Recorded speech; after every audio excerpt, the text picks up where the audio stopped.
Continuamos aquí en Conectadas, continuamos en Canal 20 Villa María para recibir en esta oportunidad a un amigo y tengo su último libro, el quinto de su producción propia, con un título que es impactante, ¿no? El verde corazón de William Shakespeare. Hablamos nada más y nada menos que del escritor, periodista y, como dije recién, amigo también, Norman Argarate. ¿Cómo estás, Norman? Muy buenas tardes. Muy buenas tardes, Martín. Bueno, muchísimas gracias por invitarme Sí. y sobre todo, bueno, para divulgar y difundir lo que a uno tanto le apasiona. Así que, bueno, muchísimas gracias a vos y obviamente a toda la gente del canal, ¿no? Bueno, antes que nada, este libro, El verde corazón de William Shakespeare, va a ser presentado el día jueves. Así es, el próximo jueves, 19:30, en la Medioteca. Así que bueno, va a estar ahí acompañándome el escritor Marcelo Dughetti, amigo y compañero y un gran escritor, por cierto. Van a estar acompañándome Darío Falconi, que es el director de la editorial Mascarón de Proa, que ha publicado el libro, y Coco Miotti también amenizando, un gran músico de la ciudad de Villa María, como para engalanarle un poquito más y hablar de poesía y de alguna manera de lo que a uno le gusta y le apasiona, Sí, ¿no? te corrijo una sola cosa. Sí. Coco Miotti es de Alto Alegre, como yo. Mirá vos, claro. Vive aquí, claro, pero es de Alto Alegre. Claro, exactamente. Así que bueno. Un amigo. Y un talento, Sí. un virtuoso, ¿no?, de la guitarra. Así que bueno, así que también, también quiero agradecerle también la gentileza y la generosidad de su parte de sumarse. Esto va a ser, decíamos, el jueves, este jueves. Exactamente. Bueno, aquí en mis manos tengo el libro y recién allí en la pantalla veíamos el flyer de invitación. Y tanto con el flyer como con el libro en la mano, ver el título para mí ya me impactó. Porque dice mucho el título, ¿no? Y te lleva automáticamente a la poesía y a la historia, ¿no? Contame un poco más, ¿de qué se trata esto? Bueno, este libro, esta publicación, ¿no? El título corresponde al título de uno de los poemas que integra y engloba todo el poemario. Bueno, es un homenaje allí a las lecturas clásicas que uno ha tenido también. En ese sentido, yo siempre he sido un lector justamente de los clásicos, por lo tanto hay un homenaje en mi poesía a ellos, también a la literatura japonesa, que es también otro de mis pasiones. Y bueno, en definitiva, era un poema que me parecía que lograba sintetizar el corpus, digamos, todo el cuerpo del poemario, y por lo tanto, y a la vez, como vos decías, es un título que tenía cierto impacto. Entonces, bueno, por eso también un poco la elección de ese título. Pero bueno, en la poesía, digamos, en este libro, uno puede, o por lo menos, ensayar algunas lecturas y yo creo encontrar algunas recurrencias y algunos tópicos que se repiten y que de alguna manera le dan una unidad a todo el texto, ¿no? Claro, me gusta esto de la musa inspiradora que fueron los clásicos para producir tus propios textos, tus propias poesías. Digo, ¿cómo se dio esa idea, esa fusión que luego la pudiste traducir en palabras? Mirá, creo que básicamente todos los poetas o escritores en general, para ampliar un poquito más, previamente hemos sido lectores. Entonces es la lectura la que de alguna manera te va modelando, va justamente, va definiendo, digamos, tu perfil de lo que vos querés expresar, y son esas referencias, esas influencias, las que de alguna manera te marcan y determinan un poco el tono que vos querés encontrar, las temáticas, los tópicos que querés expresar. Y bueno, es un poco también, uno es como el maestro en algún sentido, los maestros o las maestras que uno ha tenido y que de alguna manera te van, como decía, modelando en tu forma y en tu lenguaje, ¿no? Exactamente, y es tu quinto libro, como decíamos, ¿no? Así es. Algunos de poesía, otros no. Claro. Y muchos de esos libros tienen que ver, o todos esos libros tienen que ver con esa lectura y con ese bagaje cultural que imagino tenés desde bien niño, ¿no? Sí, yo soy un lector desde mi más temprana infancia, crecí en un hogar donde los libros eran una presencia permanente. De hecho, en algunos momentos fueron hasta un problema. Mis padres en la época de la dictadura tuvieron que enterrar libros, o sea, los libros siempre estuvieron presentes. Así que en ese sentido sí, como vos bien decís, es el quinto libro. Yo he hecho, digamos, algunas crónicas, por ejemplo, Crónicas de Perro, que eso lo editó la Universidad Nacional de Villa María, que son pequeñas crónicas. Después tengo libros de poesía y también tengo un libro de ensayos sobre la vida y obra de Edith Vera, gran poeta, Nada más y nada menos, enorme ¿no? poeta, Claro. Ujú. enorme poeta de la ciudad, ¿no? Claro, exactamente. Bueno, aquí leyendo Solapa, ¿no? Se llama esta Sí, parte del esto es libro. Solapa. Exactamente. Naciste en la ciudad de Córdoba, mirá, vos sos Así es, cordobés. soy cordobés, Mirá de vos. Córdoba capital. Mirá, y para gente de la ciudad, de la región, que Claro, te conoce, que claro. te sigue, digo, ¿cuándo viniste para Villa Bueno, María? yo vine siendo un adolescente, un preadolescente, y con mi familia en febrero del 76. Precisamente un Mirá poco... vos, un mes antes del inicio de la dictadura. Bueno, un poco escapando del contexto tan violento. Mi padre siempre tuvo militancia política y bueno, por una cuestión de una decisión familiar había que salir un poco Sí. raudamente. Acá él tenía posibilidades laborales, así que bueno, nos instalamos aquí. Pero yo hoy digo que soy de Villa María, Claro. ¿no? Así que a pesar de que bueno, uno romantiza un poco, yo nací en el histórico barrio Clínicas, que es un barrio Alberdi, que es un barrio con mucha identidad, pero sin embargo, hoy por hoy soy villamariense. Mis hijos están acá, mis muertos están acá, mis amigos están acá, así que soy de Villa María. ¿Y qué te queda en Córdoba? No, parientes. Recuerdos. Muchos Claro. recuerdos de cosas. Si vos me preguntás qué recuerdo de ese barrio, yo recuerdo el cine La Piojera, el cine moderno, que era todo para los que ya peinamos canas, seguramente recordarán que fue un lugar muy emblemático, muy pintoresco también de la ciudad de Córdoba, ¿no? Y esos recuerdos. La cancha de Belgrano. Claro, la cancha de Belgrano, Belgrano. ni hablar, digo.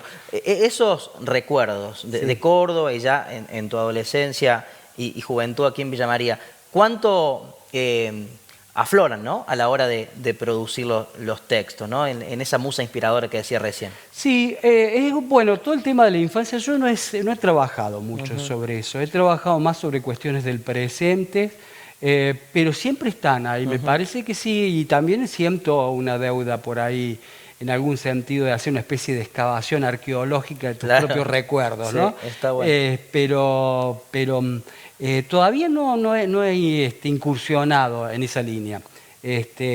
Como te decía, también mucho la naturaleza, yo soy un apasionado por la naturaleza, así que también ahí también creo que se refleja en eso, en lo que uno escribe, ¿no? Norman, ¿y qué va a encontrar aquel lector que agarre este libro, como lo tengo yo ahora en mi mano, y se ponga a leer, a disfrutar de cada uno de estos textos? Bueno, espero que el ocasional lector que encuentre ese libro, pueda reflejar en algún sentido y despertar a partir de las emociones y de las percepciones, porque la poesía también es una forma de conocimiento perceptivo y que eso sea un canal de comunicación para que el lector pueda sentirse identificado y a la vez en las imágenes, en la musicalidad, en el ritmo, pueda descubrir una forma nueva de mirar el mundo. Creo que eso es lo que enseña la poesía, una forma de mirar diferente. ¿Y qué desafío tiene el libro en general y la poesía en particular en estos tiempos de conectividad, en tiempos de redes sociales, de lo efímero, de lo digital, poder seguir sosteniéndose, ¿no? Y mucho, ¿no? Hoy obviamente estamos atravesados por esta cuestión tecnológica, las redes. Las redes tienen un efecto paradojal porque por un lado crea tantos archivos como los borra y en algún sentido es una máquina amnésica el Internet, Claro. ¿no?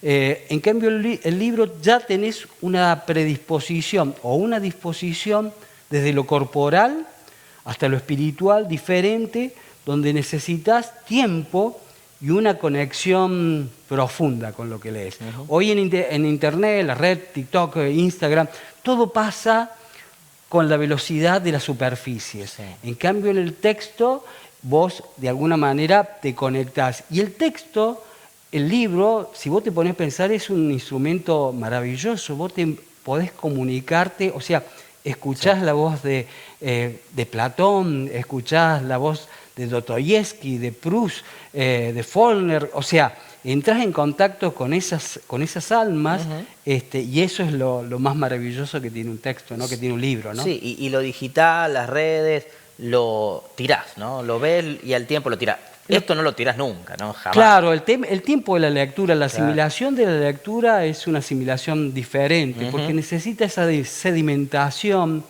ese proceso que por ahí en las redes, esa instantaneidad de las redes, ese vértigo en el cual uno discurre y transcurre, hace que vos reflexiones. Por eso también vos escuchás discursos que terminan reproduciendo básicamente cosas que son inconcebibles o absurdas, como los terraplanistas, ¿no? Que Claro, por ejemplo. Tierra es plana, ¿viste? Sí. Y eso tiene que ver con un efecto de esta modernidad tecnológica en los modos en cómo incorporamos conocimiento o información. A mí lo que siempre me impactó de la poesía es la profundidad, ¿no? En general, el escritor de poesía, a mí me gusta escribir, lo hago desde muy chico, pero no ese género, ni tampoco el relato, digamos, lo mío es más una cuestión periodística, de Claro. narración, de informe, etcétera. Pero digo, la profundidad que tiene un escritor de libros, un escritor de poesía, digo, digo, se nace, se entrena, se puede incorporar, digo, ¿cómo nace eso? ¿Cómo ocurre? ¿Cómo se va produciendo? Bueno, se va produciendo a partir del contacto con la propia literatura. A medida que vos vas leyendo, vas de alguna manera generando una máquina perceptiva, y es una cuestión también de sensibilidad, también es un adiestramiento, ¿no? En ese sentido, la poesía, mucha gente se siente afuera. Cuando lee poesía, muchas se dicen que, mirá, todo bien. No las entiendo. No entiendo qué me está diciendo. Claro, pero bueno, por eso te digo, es una práctica también. Y a la vez hay que dejarse imantar por el poder de la poesía, en el sentido de que muchas veces no hay que demorarse digamos, en una lógica de comprensión, sino en aquello que te produce en un plano perceptual. De las sensaciones. De las sensaciones, claro. exactamente. No tratar de entenderla, sino de sentirla. De sentirla. Y bueno, y hay tantas poesías, tantas formas de expresión, como hay, digamos, representantes de la naturaleza humana, hay de todo, ¿no? Hay poesía más musical, poesía más hermética, poesía más conceptual. Digo, hay tanta poesía como pueda necesitar el ser humano, ¿no? ¿Y seguís leyendo muchas poesías? Mucho, sí, sí. Estoy todo el tiempo leyendo, estoy todo el tiempo. ¿Y qué te gustan más, los viejos autores, los nuevos? No, leo, básicamente cada tanto leo nuevamente, visito los clásicos, hago relectura, que eso me parece muy importante, y siempre estoy atento también a lo que se produce, leo mucha crónica periodística. También me gusta la crónica periodística, que me parece también de un relato, también por estas cuestiones del oficio también, obviamente, uno tiene que estar también informado, pero sí, tengo un ritmo de lectura importante, podría decir, ¿no? Bien, ¿y cómo es tu vida diaria, ¿no? Entre el periodismo, la locución, la escritura, la lectura? Claro. ¿Cómo es la vida diaria de Norman Largareta? Bueno, yo he tenido distintas etapas y he pasado, incluso hasta la función pública. Claro, también. La función pública también, que eso fue un poco conspirador contra. ¿Y podrías volver en algún momento? No, ya no. No, creo que para la función pública se necesita sangre nueva, con muchas ganas. Hay una donación hacia la afuera todo el tiempo y... Sí, una exposición permanente, ¿no? Sí, y un brindarse y un darse todo el tiempo, que bueno, que por ahí uno ya no tiene tanta energía para eso. Pero bueno, el día a día comienza yo me levanto en la mañana, escucho radio, leo un par de periódicos y de ahí me voy a mi trabajo. Yo todas las mañanas estoy en Radio Regional junto a Mónica Celis. Así que estamos ahí hasta el mediodía, luego a la tarde sigo con lecturas y a la tarde tengo otros tipos de trabajo, pero ya más informales. Claro. Y bueno, ¿Y en qué momento te gusta producir textos, poesías? Bueno, eso es un poco así azaroso, no hay un momento, sino que hay momentos donde... Generalmente cuando camino, y que soy un gran caminante, es cuando nace la inspiración. Una frase, una idea, algo... Sí. Y luego vas trabajando sobre esa idea, ¿no? O sea, ahí sí ya después te pones a trabajar, pero a veces irrumpe una frase, una palabra y es suficiente para que sea un disparador para después ponerte, digamos, y tratar de ver qué más hay detrás de esa frase. Recién decías que te conectás mucho con la naturaleza. Sí. Y también te conectás con la actividad física a través de caminar. Digo, me imagino caminando por la costanera o caminando por las sierras de Córdoba y viendo algún ave, alguna planta, el propio río, las piedras, inspirándote para generar una poesía, ¿no? De hecho estoy escribiendo un par de artículos, ya creo que es el tercero, le agradezco a los muchachos del diario que siempre me abren sus puertas, y he escrito algunas cositas, se llaman Apuntes de un naturalista urbano, y el primero de ellos tenía que ver con los caranchos, que han empezado a pulular en el ámbito urbano, que es un carroñero, es un pájaro carroñero, que no se lo veía y que de un tiempo a esta parte empiezan a aparecer un poco emigrando de los campos, por obviamente toda la cuestión de los tóxicos, porque cada vez hay menos recursos para comer. Claro. Y vos ves, por ejemplo, que empiezan, o lo mismo que distintas aves rapaces que empiezan a aparecer. Así que hice una sobre los caranchos, hice otra sobre los gatos, hice otra sobre los tordos que están en Plaza ¿Que no tienen nido? No, el tordo... No tiene nido. Exactamente, el tordo nidifica en nido ajeno, exactamente. Exacto. Salvo algunas especies como el hornero que sí identifica cuáles son los huevos propios y cuáles no. Ah, mira vos. Hay algunas especies que se avivan, se achipan y lo tiran. Pero el tordo... ¿Y ya has escrito sobre el tordo? Sí, ¿sabes cuáles? Los tordos que están en Plaza San Martín. Sí. Si vos te vas a las 6, 7 de la tarde de cada día a Plaza San Martín, vas a ver cómo regresan porque pasan la noche, pernotan ahí en Plaza San Martín. Mira, es la plaza de la catedral, para decirle a la gente de Villa María. La plaza de la catedral. Vas a ver ahí que va unas bandadas impresionantes que también están bien. Así que bueno, eso tiene que ver también con, como te decía, con la naturaleza, y sí, me fascina. La verdad que el mundo de los animales, he tenido desde niño animales. Y bueno, es un poco, mis hijos han heredado eso, que también han tenido de todo, arañas, lo que te imagines. Bueno, ¿y qué otras cosas te inspiran, Norman? No, la vida en general, digo, la poesía no deja de ser como una especie de registro emocional de lo que te pasa en la vida, entonces también todo lo que te pueda pasar, digamos, ciertas situaciones de emoción, y los temas clásicos de cualquier vida, que tiene que ver con el amor, que tiene que ver con la muerte, que tiene que ver con un sentido de trascendencia, con las inquietudes, digamos, que están en el corazón humano desde el principio de los tiempos, ¿no? Exactamente. ¿Para qué estamos acá? ¿Para qué vivimos? ¿Cuánto tiempo tenemos? ¿Qué sé yo? Todas esas preguntas que tienen que ver con nuestra propia condición humana, ¿no? Hablaste de la trascendencia y el libro justamente trasciende, ¿no? Trasciende generaciones, va a ser un recuerdo firme tuyo cuando no estés ya también, ¿no? Esperemos. Sí, también hay que ver también, porque bueno, el tiempo es la medida de todas las cosas, y los textos sobreviven en tanto y en cuanto, obviamente, logren renovarse en cada generación de lectores. Claro.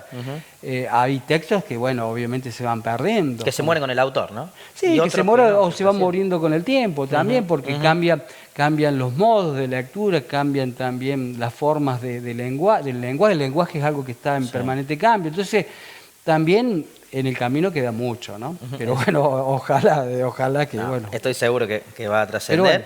Y lo vas a presentar, repetimos, en la jornada del jueves. El jueves, exactamente, jueves 19:30, en la Medioteca, entrada libre y gratuita, así que bueno, están todos invitados. Allí en la pantalla lo vemos, jueves 17, 19:30, con la presentación de Marcelo Duguetti, música de Gerardo Cocomiotti, en la biblioteca y Medioteca Municipal, Mariano Moreno, El verde corazón de William Shakespeare, escrito por Norman Algarate, su quinto libro de producción propia. Norman, te agradecemos por estar aquí con nosotros en Canal 20 y por poder compartir este rato de charla, ¿no? Por favor, yo agradecido, sobre todo también formo parte de un colectivo, la literatura en Villa María es un rasgo cultural fuerte, así que agradecido por poder difundir todo esto, así que muchísimas gracias. Y son muchos los colegas que pasan por aquí para presentar sus libros en los distintos programas, y las puertas de Canal 20 siempre están abiertas, así que muchas gracias por compartir este rato con nosotros. Muy amable de tu parte y de tu generosidad. Bueno, continuamos en Conectadas.